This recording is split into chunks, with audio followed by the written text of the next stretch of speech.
一张13岁少年的正装生日照，直接锁死了英国王室未来30年的权力格局。查尔斯国王不惜打破100年传统，亲自下场给长孙乔治站台背书，明面上是祖孙温情庆生，暗地里却是给哈里梅根蒂的一纸最明确的逐客令，正统继承人的位置清清楚楚，旁支的特权美梦该醒了。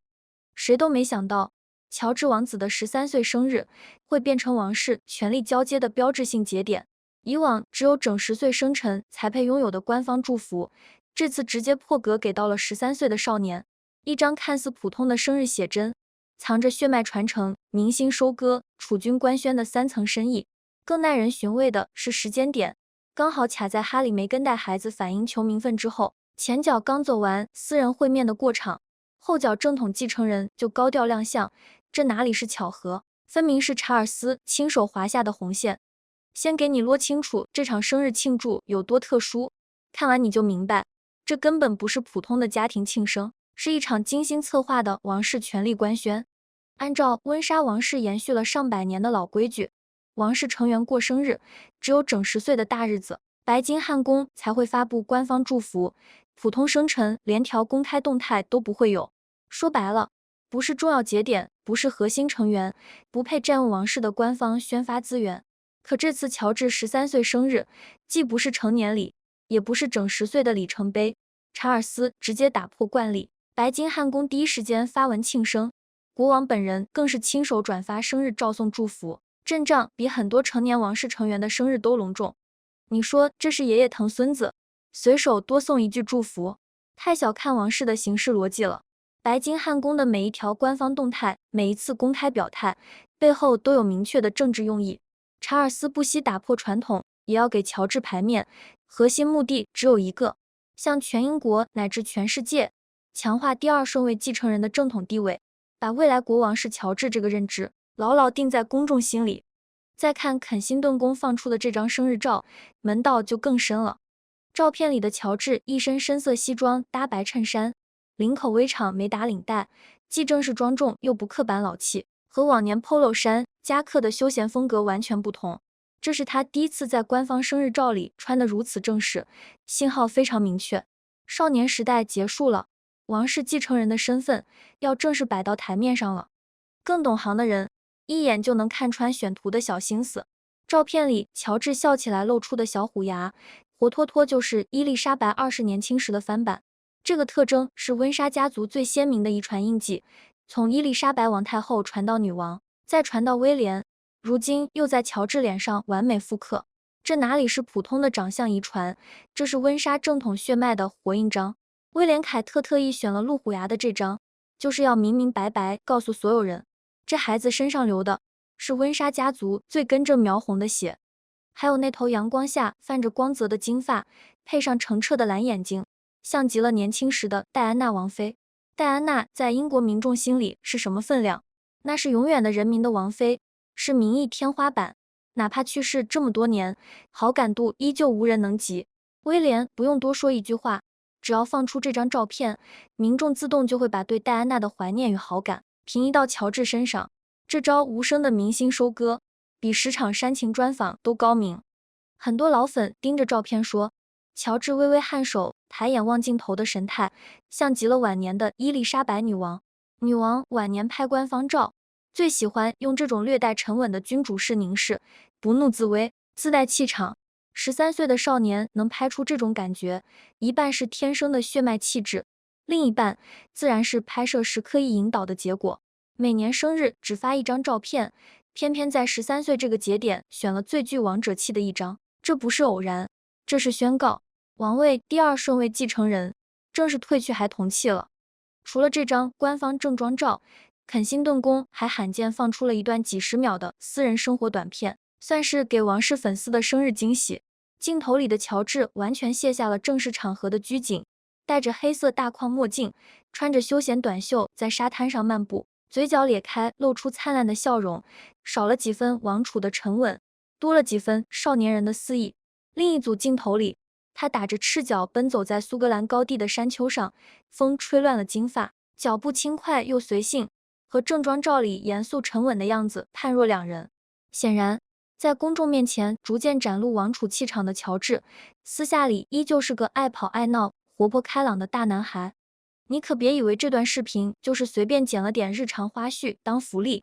这里面的门道深着呢。拍摄地点本身就藏着传承的小心思。苏格兰高地的取景地，正是巴尔莫勒尔庄园的属地，伊丽莎白女王生前最爱的避暑行宫，也是王室几代人度假的固定去处。沙滩镜头则拍自诺福克郡的私人海滩，是威廉凯特一家周末常去的放松地，也是威廉小时候跟着戴安娜王妃常去的地方。把私人度假的画面放出来，既是向公众展示继承人的真实状态，拉近平民距离，也是在悄无声息地强化温莎家族代代传承的心理暗示。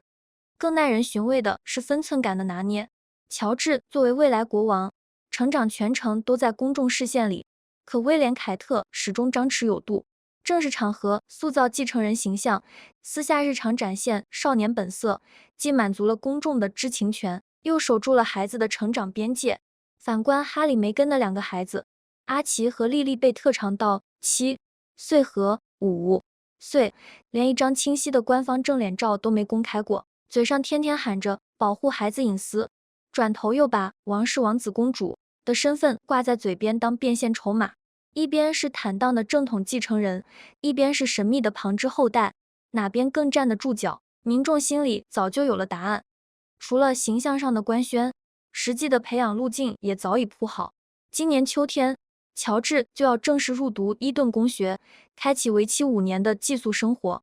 这所学校的分量不用多说，1440年由亨利6世创办，出过20位英国首相，是英国精英圈层的顶级摇篮。威廉和哈里也都是从这儿毕业的。送乔治去伊顿，根本不是简单选个好学校，这是王储的标准岗前培训，练领导力，攒核心人脉，熟悉精英圈层的规则。从踏入校门这天起，他就正式踏上了未来国王的成长轨道。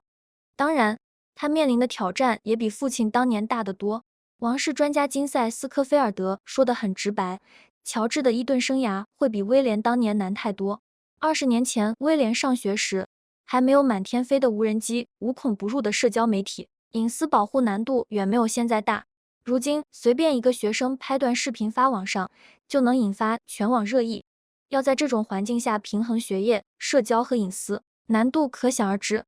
可威廉凯特还是坚持送他去寄宿，没有因为是王子就搞特殊待遇。他们心里清楚，未来的国王总不能一辈子躲在王室的保护伞下，该吃的苦，该经历的磨练，一步都不能少。与其等成年后仓促接手责任，不如从小就在相对可控的环境里，学会独立应对问题。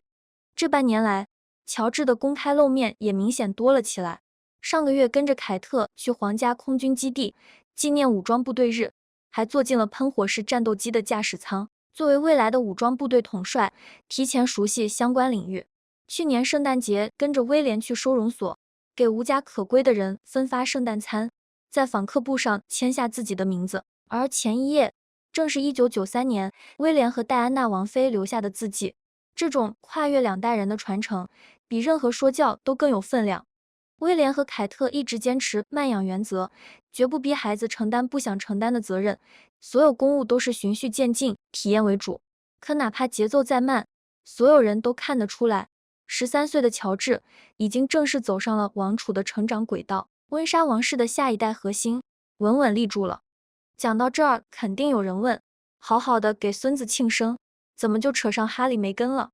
答案全在时间点里。哈里梅根刚带着阿奇和莉莉贝特回英国，在海格罗夫庄园和查尔斯见了面。转头，乔治的生日就搞得这么隆重，官方资源全力倾斜，说不是故意的，谁信？查尔斯这步棋走得又稳又准，他借着给孙子庆生的由头，明明白白向所有人传递了2个核心信号：第一，温莎王室的世袭制不可动摇，王位传承的主线就是查尔斯到威廉再到乔治。这条主线清清楚楚，不会有任何变数。第二，哈里一家的顺位靠后，该守的规矩得守，不该有的念想趁早打消。最扎心的对比，从来都是明晃晃摆出来的。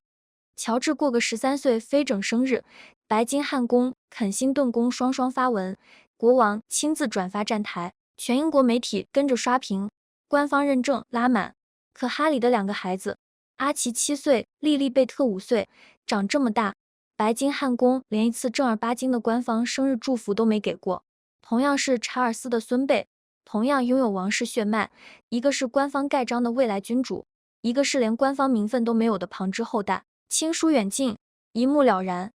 哈里不是一直想让孩子获得正式的王室身份，享受对应的特权吗？查尔斯用实际行动给出了答案，核心继承人的待遇只会给乔治这一脉，旁支的孩子没有这个资格。这也刚好和上次海格罗夫庄园的见面形成了完美呼应。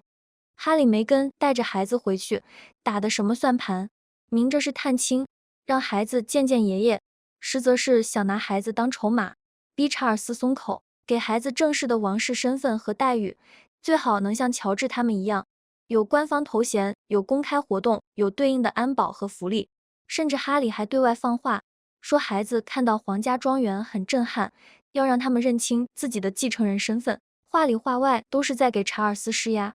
可查尔斯是什么人？当了一辈子王储，什么风浪没见过？他心里拎的比谁都轻，亲情是亲情，规则是规则，两码事。他愿意见哈里一家，愿意和孙辈待几个小时，是念着血脉亲情，是他作为父亲和爷爷的软心肠，但同时也跟哈里梅根约法3章，不许拍摄官方合影，不许对外泄露会面细节，不许拿这件事做商业宣传，全程定义为私人家庭行程。说白了就是见面可以，叙旧可以，想借着官方认证给自己镀金，给孩子争特权，门都没有。很多人觉得查尔斯心软，对哈里太纵容，可实际上他的底线守得死死的，温情的面子给足，规则的里子半分不让。他可以私下里给哈里一些经济上的帮衬，可以满足孙辈见面的心愿，但涉及王室制度、继承秩序的核心问题，半点口子都不会开。这次给乔治高调庆生，就是把这种态度摆到了台面上。他要让哈里明白，也要让所有人明白，王室的继承秩序是固定的，资源和重心永远向核心继承人倾斜，不会因为旁支闹一闹、提要求就改变规则。哈里想给孩子争取和乔治一样的待遇，纯属想多了。更有意思的是，查尔斯的态度其实也代表了整个王室的共识。威廉自不必说，对哈里早就彻底失望，根本不想和他有任何牵扯，连见面都避而不见。凯特更是早早关上了和解的大门，不愿再为哈里的闹剧消耗半分精力。核心圈子早就达成了一致，亲情可以私下谈，权力和特权半点别想碰。既然王室态度这么明确，哈里梅根为什么还要一而再再而三的往跟前凑，非要争这点名分？答案很现实，他们没得选。尤其是梅根，现在手里能打的牌越来越少，公爵夫人的头衔和2个孩子的王室身份，几乎是他最后的底牌。刚退出王室那几年，夫妻俩有多风光？奥普拉专访爆黑料，全球刷屏。网飞签下7400万英镑的大合约，底气十足。播客节目、出书、演讲，资源接到手软。住着蒙特西托的千万豪宅，一副要在好莱坞闯出新天地的架势。那时候他们觉得脱离王室的束缚，靠自己的名气就能赚得盆满钵满，甚至比在王室还自由还风光。可现实很快就打了脸，流量来得快，退得更快。折腾了6年，网飞的重点节目被砍，大合约基本打了水漂，只剩个没什么实际价值的优先合作权。播客做了1季就被平台砍掉，后续没了下文。自己搞的生活方式品牌 As Ever，主打高端生活美学，实则全是代工贴牌货，果酱、蜡烛这些产品，品质和超市平价货没差多少，售价却翻了好几倍。消费者又不傻，新鲜感过去之后，销量一路下滑，几百万英镑的商品临期滞销，仓库堆得满满当当，都卖不出去。美国的上流圈层更是现实得很，当初他们刚去美国，各方都凑上来递橄榄枝，想蹭王室的热度。可时间久了，大家发现他俩除了王室八卦没别的干货，商业价值持续下滑，还总惹争议，纷纷悄悄和他们划清界限。品牌代言一个接一个解约，名流聚会也不再邀请他们，眼看着就要被踢出核心圈层。夫妻俩的开销却一点没降，千万豪宅的贷款，一整个团队的工资、安保费用、社交应酬，每个月固定支出几十万英镑。哈里的不可征服运动会年年亏空，根本赚不到钱，全家的生计压力几乎全压在梅根身上。之前就有内部人士爆料，俩人没少因为钱吵架。梅根指责哈里赚钱能力差，天天抱着王室恩怨内耗，不想着怎么养家。梅根早前也动过让阿奇进顶级私立学校的念头，看中了洛杉矶几所名流扎堆的贵族学院，一年学费高达10几万美金，还特意托人脉打听入学渠道。可校方更看重学生家庭的社会声誉和长期捐赠能力，对梅根夫妇持续下滑的口碑颇有顾虑，最终入学的事不了了之。对比乔治顺理成章踏入伊顿公学的正统路径，阿奇的教育路数从一开始就透着投机与尴尬，这也是梅根急着给孩子争王室名分的原因之一。有了官方王室身份，哪怕在美国上学，也能拿到名流圈层的入场券。事业越走下坡路，梅根就越攥紧萨塞克斯公爵夫人这个头衔不放。她心里比谁都清楚，自己所有的光环、所有的商业价值、所有的名流身份，全都是依附哈里来的。这个头衔不是他自己挣来的，是婚姻给的。万一哪天俩人过不下去离婚了，他这个公爵夫人的名头当场就得作废。哈里要是再婚，新的妻子就是新的苏塞克斯公爵夫人，到时候他梅根算什么？一个离过婚的前王室成员，连最后的身份招牌都没了，商业价值只会跌得更惨。前车之鉴就摆在眼前，哈里的二叔安德鲁王子，前妻莎拉·弗格森，没离婚的时候顶着约克公爵夫人的名头，走到哪儿都有排场，靠头衔就能接不少合作，风光无限。离婚之后呢，王室头衔没了，官方活动不让参加，王室圈子彻底把他排除在外，媒体天天拿他当笑柄，生活水准一落千丈，成了全英国的谈资。梅根这么好面子，这么看重身份地位的人，怎么可能接受自己落到莎拉那个下场？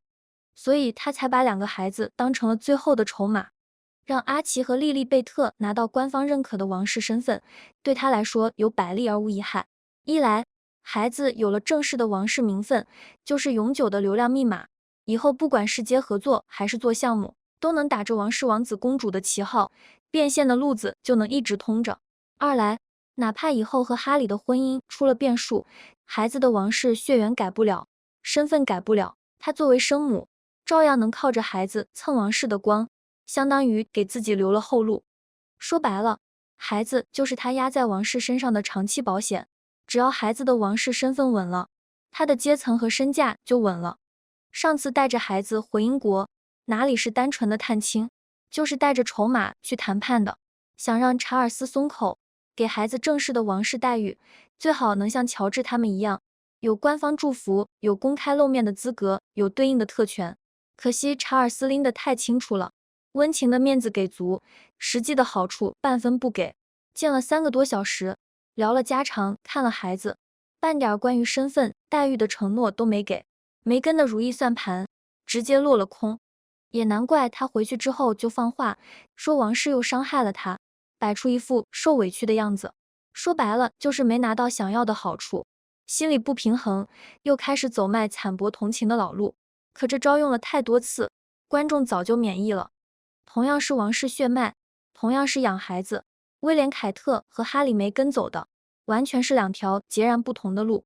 威廉·凯特走的是正统传承的路，他们从一开始就清楚，乔治生来就带着未来国王的宿命，所以他们步步为营，从教育到形象，从性格培养到公务体验，每一步都稳扎稳打。他们不急于求成，不消费孩子的身份换流量，而是尽力守护孩子的童年，循序渐进地引导他接受自己的使命。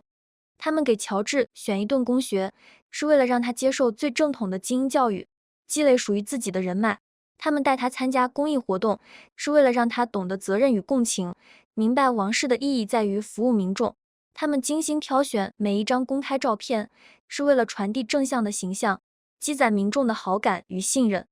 他们做的所有事，都是在给乔治的未来铺路，都是在维护王室的长久稳定。这条路走得慢，走得稳，没有捷径可走，却能走得长远。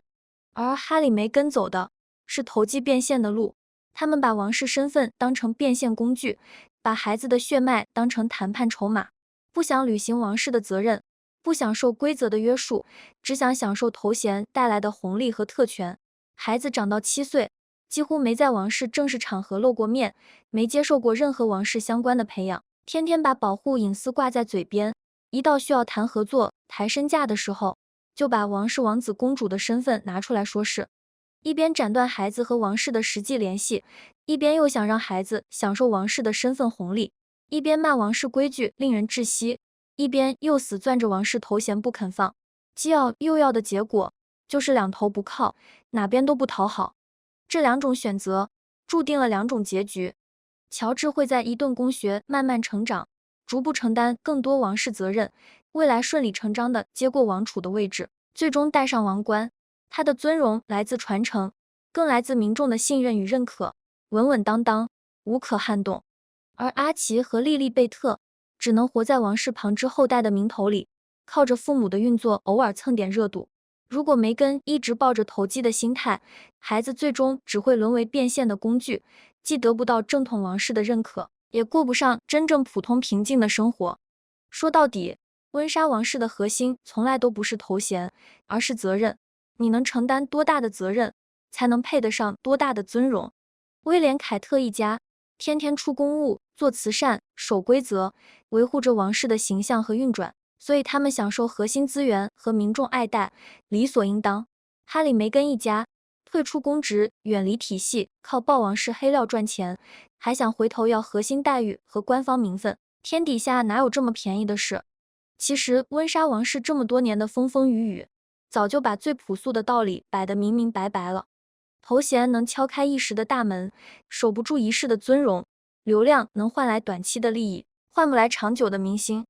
真正的王位传承，从来不是靠抢头衔、蹭名分、走捷径，而是靠一代又一代人的责任、克制与坚守。乔治的13岁是少年时代的终点，也是王储之路的起点。他接过的不只是血脉的传承，更是沉甸甸的责任。而查尔斯用一场打破惯例的庆生，重申了王室最核心的规则：秩序永远在，特权从来都要配得上付出。